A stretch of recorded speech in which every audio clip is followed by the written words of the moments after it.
এটা আসলে আবেগপ্রবণ শুধু আমি না, যে কোনো মানুষই দেশনেত্রী বেগম খালেদা জিয়ার 342টা পড়লে বাংলাদেশের যে কোনো মানুষই আবেগপ্রবণ হবেন। কারণ ওনাকে প্রথমত জোর করে আদালতে ওনার বিভিন্ন সাক্ষ্য নেওয়া হয়েছে এবং উনি যা বলতে চাননি সেটাও আদালত জোর করে আদায় করেছেন। তো সেই জিনিসগুলো অন রেকর্ডে আছে, আমরা সেটা পড়ে শুনিয়েছি। পাশাপাশি আমরা প্রথম থেকে যে বলে আসছি যে এই মামলাটা দায়ের করা হয়েছিল রাজনৈতিক উদ্দেশ্য নিয়ে। দেশনেত্রী বেগম খালেদা জিয়া, জনাব তারেক রহমান সাহেব সহ অন্যান্য যারা আছে প্রত্যেকের বিরুদ্ধে রাজনৈতিক কারণে এই মামলাটা দায়ের করা হয়েছিল এবং দেশনেত্রী বেগম খালেদা জিয়ার 342 যা নিজের সাক্ষ্য, সেই সাক্ষ্যটা ট্রায়াল কোর্টেও আনেনি, ভালোভাবে হাইকোর্টেও আনেনি। উপরন্তু মিথ্যাভাবে অন্যায়ভাবে সাজা দিয়ে সেই সাজাটাকে 10 বছর করা হয়েছে এবং 10 বছর যখন সাজা এনহ্যান্স করে তখন একতরফা শুনানি হয়েছিল। সেই সমস্ত রেকর্ডগুলো আমরা মহামান্য আদালতে দেখিয়েছি। আর সবচেয়ে বড় কথা হলো, দেশনেত্রী বেগম খালেদা জিয়া এই দেশের 3 বারের প্রধানমন্ত্রী ছিলেন, সিনিয়র সিটিজেন, শহীদ রাষ্ট্রপতি, স্বাধীনতার ঘোষকের স্ত্রী, সেনাবাহিনীর সাবেক প্রধানের স্ত্রী।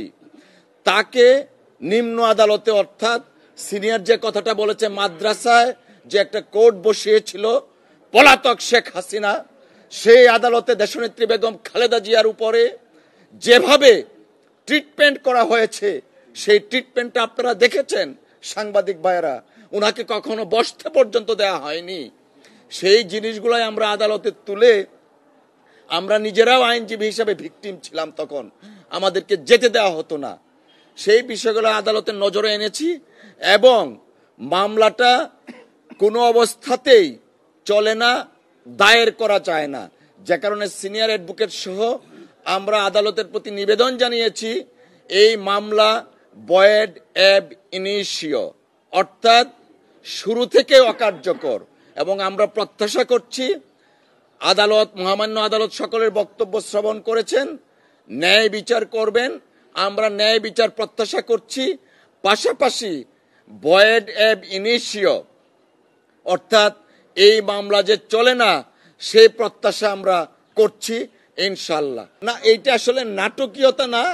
আপনারা জানেন এই মামলায় জনাব সলিমুল হক কামাল, যিনি কাজী কামাল নামে পরিচিত, ওনারও একটা আপিল দায়ের করা হয়েছে। ওনার আপিলের যে ফর্মালিটিস আছে, সেই ফর্মালিটিসটা পরিপূর্ণভাবে শেষ হয়নি বিধায় এই মামলার সাথে লিস্টে আসেনি।